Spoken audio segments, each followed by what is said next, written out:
ప్రకాశం జిల్లా ఒంగోలులోని స్థానిక గిరిజన భవన్ ముందు ప్రపంచ ఆదివాసీ దినోత్సవ వేడుకలు ఘనంగా నిర్వహించారు.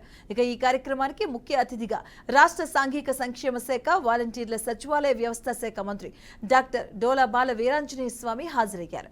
రాష్ట్ర ప్రభుత్వం ఆదివాసీలకు ఇచ్చే సంక్షేమ కార్యక్రమాలను, ఆదివాసీల అభివృద్ధికి ప్రభుత్వం అందించే సహకారం గురించి మంత్రి వీరాంజనేయ స్వామి వివరించారు. ఈ కార్యక్రమంలో జిల్లా కలెక్టర్ అన్సారియా, సాంఘిక సంక్షేమ శాఖ ఉన్నతాధికారులు, గిరిజన సంఘాల నాయకులు తదితరులు పాల్గొన్నారు. ప్రత్యేకంగా తెలుగుదేశం ప్రభుత్వంలో ఆ రోజున మనం జీవో కూడా ఇవ్వడం జరిగిందనే విషయాన్ని మీకు నేను తెలియజేసుకుంటా ఉన్నాను.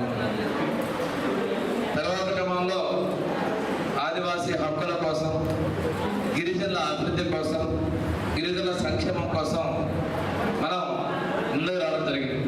ఆ రోజు ఇచ్చిన 127 జీవో ప్రకారం మనం అన్నీ తీసుకువెళ్తే కొంచెం ఈ అభివృద్ధి సంక్షేమం గతంలో పుట్టుబడిందనే విషయం వాస్తవికం. గత ప్రభుత్వంలో మనం విద్యా ఉద్యోగాల్లో అందరినీ ప్రోత్సహించడం జరిగింది. ఈ రోజునటువంటి ఆశ్రమ పాఠశాల కావచ్చు, గురుకుల పాఠశాల కావచ్చు, ఆ రోజు అన్న ఎన్టీఆర్ గారు గత ప్రభుత్వాల్లో వేసినటువంటి బీజం అనే విషయాన్ని మీకు తెలియజేస్తున్నాం. కానీ ఈరోజు పెద్దలు మాట్లాడుతూ ఆ పాఠశాలల్లో ఉన్నటువంటి సౌకర్యాలు లేని, వాటి యొక్క పరిపాలన లోపాల గురించి నిర్దేశం జరిగింది.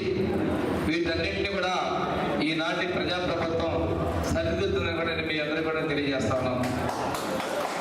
ఒక్క ఉదాహరణగా మాల్యాద్రి గారు, లక్ష్మీ గారు చెప్పారు. ఆ రోజు మా పెద్ద దామచలాల్ గారు మంత్రిగా ఉన్నప్పుడు ఆశ్రమ పాఠశాల పనులలో తీసుకొస్తే 2017 చివరిలో 5 కోట్ల పెట్టాను గురుకుల పాఠశాల, ఆశ్రమ పాఠశాలకు మంజూరు. ట్రైబల్ డే శుభాకాంక్షలు తెలియజేస్తున్నాను.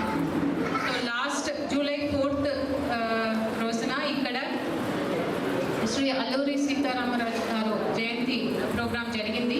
దాంట్లో ఇక్కడ కొన్ని ట్రైబల్ రిలేటెడ్ సమస్యలు ఇక్కడ నా దృష్టికి తీసుకురావడం జరిగింది. ముఖ్యంగా ఇక్కడ tribal welfare hostels Y Palem, Markapuram, తర్వాత ఇక్కడ ఒంగోలు పెట్టాలని చెప్పడం జరిగింది. అదేవిధంగా ఇక్కడ ఒక ట్రైబల్ మ్యూజియం అనేది మన ఒంగోలులో పెట్టాలని ఇక్కడ చెప్పడం జరిగింది.